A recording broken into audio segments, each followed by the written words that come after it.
Sasa wengi wasema Yesu alimaliza msalabani. Yesu ndio alimaliza. Yesu anasemaje? Jitwike ufanye nini? Ingekuwa wokovu ni mrahisi mnapotamka, ingekuwa mwepesi sana. Kanisa, Bwana Yesu asifiwe.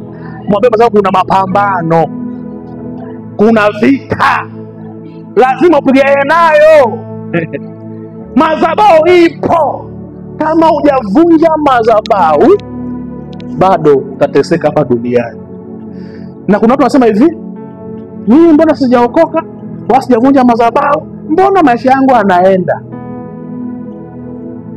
Na kuna watu menda mkoani kwenu kwamba mizimu ya kibena ikufanikishe, si ndio hivyo? Wengine wachukua mate wanakutendea pupu ukafanikiwa mjukuu pupu, si ndio hivyo? Maana yake ukifanikiwa sio Mungu aliye hai, madhabahu ya kwenda imekufanikisha.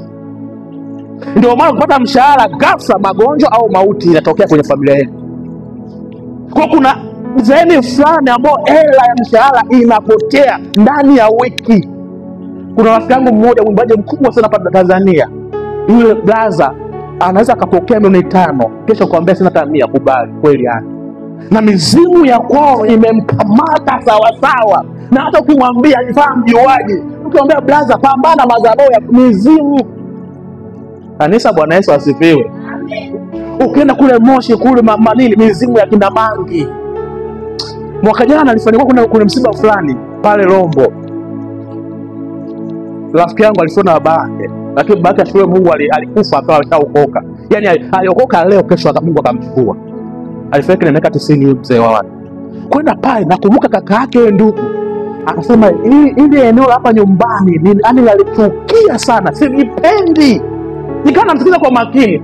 Anasema mimi nimeshuhudia babu zangu wamechinja mbuzi, ng'ombe wazima kwenye hii ardhi. Hii ardhi ina laana. Kinachotafuna Wachaga wengi kule Moshi, ardhi ina shida. Zina damu za watu, zina damu za wanyama. Unapozungumzia damu ya ndege na wanyama, manake ndege kitu ambacho kinataga, nyama kitu ambacho kinazaa. Kanisa la Mungu, Bwana Yesu asifiwe.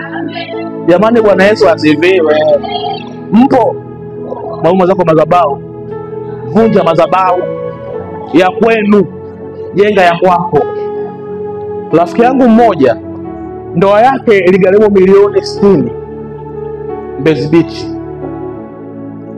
Bwana Yesu asifiwe. Mwambie mwenzako si kila mwanamke wa kuoa. Mwambie tena si kila mwanaume wa kuoa. Baada tu mmeoa mnajuta. Kwa unaolewa wewe, tupe taarifa ya ndoa yako. Milioni 60 mwaka wa siku moja ndoa jamaa. Alikaa miezi 3 akafa. Nikaumia sana huko ndani. Mungu, kwa nini? Why? Kwa nini? Kuna vitu Mungu akaniambia usiku. Akaniambia nenda kwenye familia ya mwanamke, kafanya uchunguzi 1 2 3. Kwenda kule nimekuta wajane dada zake yule mwanamke 3 wote wamezaa walikaa miezi 3 wakafa. Nakwambia kitu cha ukweli. Ndio maana zamani babu zetu walikuwa wanafanya uchunguzi kuambia ule ukoo usiolewe, wana maana. Wanakuambia huyu ukoo no hakuna kuoa pale. Kumbe washaona leo hii binti au mwana mvulana wanakuambia unaoa wewe, unaolewa wewe. Kumbe watu washaona kati ya mama yako na nani kwanza kuzaliwa. Rafiki yangu amekaa ndoa milioni 60, amekaa miezi 3 amekatika. Kuna familia ya mwanamke wadada zake 3 wamezaa walikaa miezi 3 nao wakafa. Kwa wote hawana waume. Maana huo ukoo hakuna ndoa. Milioni 60 imekatika. Kuna binti aliolewa sehemu fulani, mzee yule mzee aliona mwanake huruma. Akisimama zabuni yule mzee anasema wanaume viana watu wote hapa nyie hamna nguvu za kiume. Sikumuelewa. Kumbe alikuwa anaumia binti yake. Anasema kwa nini hamjamuoa nyie? Yule mvulana aliyemuoa jamaa tajiri sana. Kumbe utajiri wake wanawake. Akishajifungua mtoto mmoja tu mwanamke anakufa. Bwana Yesu asifiwe. Hii binti aliniuma sana. Kuna binti fulani amefariki. Ninamjua ni binti ambaye ni mtulivu, ana heshima zote. Amefariki alikuwa na miaka 22. Mwaka juzi. Kuna maombi, shida ni mwanaume. Sikiliza, walienda kuna sherehe, wamerudi Jumamosi, ameamka asubuhi binti wa watu, anajidai ibadani. Ghafla anapuka chini ameanguka mwenyewe. kafia njiani, fika hospitalini Muhimbili, kashakufa muda mrefu. Kumbe mwanaume ameshaoa wanawake 5, yeye ni wa 6. Ukijifungua tu unakufa. Mwanaume zako madhabahu.